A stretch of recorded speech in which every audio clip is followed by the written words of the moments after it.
محترم اساتذہ کرام، آج بچوں نے دال کے خاندان کا دوسرا نیا حرف ڈالڈا سیکھا، کہانی کے ذریعے نئے نئے الفاظ سیکھے، ہم نے ان کو ان کی ادائیگی بھی سکھا دی، لکھنا بھی سکھا دیا اور مختلف سرگرمیاں بھی کیں۔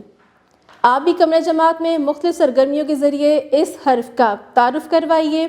اس کے لیے آپ ارد گرد کی اشیاء کو جماعت میں دیکھیے جو ڈالڈا سے شروع ہوتی ہیں، وہ بچوں کے سامنے رکھیں اور ان الفاظ کی دہرائی کروائیے۔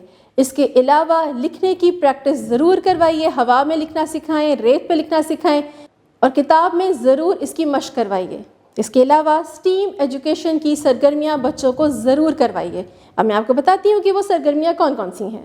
اسٹیم ایجوکیشن میں سب سے پہلے سائنسدان میں بچوں کو ڈاکٹر کا رول پلے کروائیے۔ تھرمامیٹر بچوں کو دکھائیے اور بتائیے کہ وہ کس طرح اور کیوں استعمال ہوتا ہے۔ جدت دان میں دیے گئے QR کوڈ کو اسکین کریں اور ڈال والے الفاظ کی پہچان کروائیے۔ تعمیر دان میں ڈاک کی مدد سے ڈبہ بنوانے میں بچوں کی رہنمائی کریں۔ رنگ دان میں بچے رنگین گلیٹرز اور گوند کی مدد سے ڈبے کو سجائیں۔ ریاضی دان میں جماعت میں موجود ڈال سے شروع ہونے والی چیزوں کی پہچان کروائیے اور گننے میں طلبہ کی رہنمائی کروائیے۔